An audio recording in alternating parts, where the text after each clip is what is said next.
Bonsoir Rudy. Bonsoir Julien. On démarre avec le match qu'il ne fallait pas rater cette saison en LNH, un match entre Montpellier et Dunkerque. Ouais, c'était le match de la saison, le tournant de la saison, les deux premières équipes de ce championnat, et finalement ce match a tourné en faveur des Dunkerquois qui seront très certainement sacrés champions de France d'ici la fin de la saison, 25-26 en faveur des nordistes. Regardez cette action, c'est l'action du match. Le match est quasiment fini, il reste une poignée de secondes à jouer, 25 partout. Le gardien de Dunkerque envoie la balle sur la transversale, ce sera la transversale de Thierry Omeyer. C'est finalement un défenseur montpelliérain qui prend cette balle dans sa zone, ce qui concède donc un penalty dans les dernières secondes pour Dunkerque. On le voit bien sur ces images, il avait la balle dans sa zone, un penalty que n'a pas réussi à arrêter Thierry Omeyer, qui partira au PSG la saison prochaine, et c'est donc 26-25 pour Dunkerque qui est premier avec plus de 6 points d'avance maintenant sur Montpellier, et qui a donc finalement ruiné tous les espoirs montpelliérains de terminer vainqueur et leader de ce championnat de LNH. Et oui, c'est dommage pour Montpellier. On passe au football avec une info insolite. Ce pauvre André-Pierre Gignac, une nouvelle fois pointé du doigt pour ses goûts culinaires. Alors là, pour le coup, cette enseigne de fast-food, roi des hamburgers, en a profité pour faire le buzz avec une pub, un Whopper pour Gignac et un tacle à McDo par la même occasion. Une affiche qui a buzzé, qui a fait le tour du web aujourd'hui. Pas sympa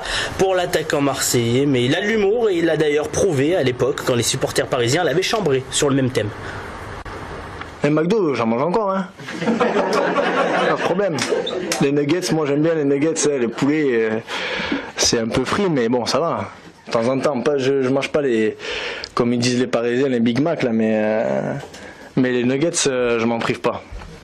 Ouais, il a de l'humour, mais son humour a des limites, puisque selon des informations révélées ce soir par le Phocéen, notamment nos confrères du Phocéen, il pourrait porter plainte contre l'enseigne Burger King. Maintenant on peut le citer, puisque du coup il va probablement porter plainte contre eux et demander réparation. Et oui, réparation, peut-être son poids en hamburger, je sais pas. Je sais pas, il peut essayer. En tout cas, il se fait de l'argent sur ça, et c'est peut-être pour ça que André-Pierre Gignac veut porter plainte.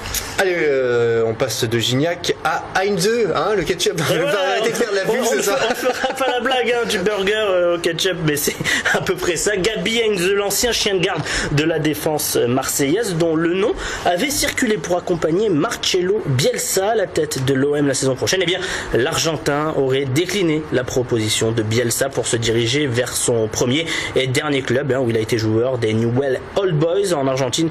Et pour finir sur cette affaire, il ne faut pas non plus trop s'enflammer. Pour le moment, rien n'est signé entre l'OM et Marcelo Bielsa. On devrait y voir plus en début de semaine prochaine, si tout se passe bien. Vous la sentez, cette petite odeur là, ça sent le roussi. Mais non, écoutez. Petite odeur de scandale là, l'OM qui va pas tarder à éclater. Mais non, regardez, les médias argentins, eux, ont dit que Bielsa avait signé, que c'était fait, tout ça. Bon, moi je prendrai plus de pincettes, mais ça va se faire, Julien, ça va. On verra. De la Ligue 2 à présent, avec un derby crucial pour les Nîmois demain. Les Crocos qui joueront très certainement une partie de leur avenir en Ligue 2 demain face à Istres. En cas de victoire, les Crocos se posteraient à la frontière de sortie de la zone rouge, au détriment des Istriens avec une 18e place. Dans le cas contraire, leur descente serait presque scellée. En tout cas, il serait très dur de se maintenir. Bref, nous sommes à un tournant de cette saison, et les Nîmois le savent bien. Les calculs, on les fait.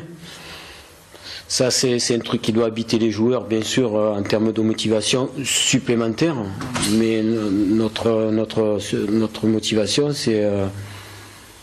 c'est conquérir ou reconquérir notre public.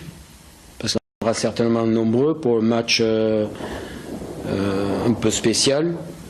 Et même si nous on sait ça, tout le monde le sait aussi, quoi. Donc je pense que les gens qui viendront voudront qu'ils voient qu'on a conscience de tout ça, et qu'on met en tout cas ce qu'il faut sur le terrain pour qu'on leur donne raison. Et on termine avec du rugby. Vous voulez que je le fasse avec l'accent, c'est ça? Allez, faites-le avec l'accent. Le MHR se déplace à Castres. Bon, j'irai pas plus loin parce qu'après on va porter plainte aussi contre moi. Gignac, tout ça, on sait jamais. Et les Montpelliérains sont toujours leaders de ce championnat de top 14. Une victoire est donc impérative pour garder la légère avance sur Toulon. L'avant-match, c'est avec Marine Guillard, Clara Mazuire et Grégory Hudron.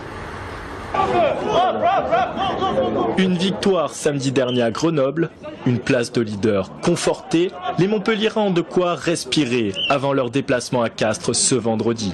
C'est très excitant pour avoir connu le bas du classement. C'est vrai que c'est presque jouissif de pouvoir à 2 journées de la fin être premier et vouloir se défendre pour éventuellement recevoir un quart ou aller en demi-finale. On est conscient qu'on va jouer le champion de France, ce ne sera pas facile à domicile, mais on ne part pas du tout avec en nous disant nous sommes premiers, on veut rester premiers. Non du tout, on prépare le match et les entraîneurs nous ont fait comprendre qu'on faisait une saison qui était pas mal. Un match difficile s'annonce à Castres.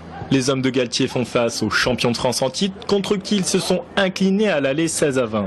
Le coach mise sur son capitaine qui sort du lot depuis quelques semaines, François Trinduc. C'est pas le hasard non plus, c'est pas le hasard. Il y a tout un engagement chez lui dans la recherche de la performance, dans la recherche du progrès. Il y a un engagement aussi, il a accepté de prendre le rôle de capitaine au moment où on n'était pas bien. Au classement, le MHR devance Toulon et Clermont d'1 point. Le match contre Castres sera donc décisif. Merci Rudy. Je vous en prie Julien.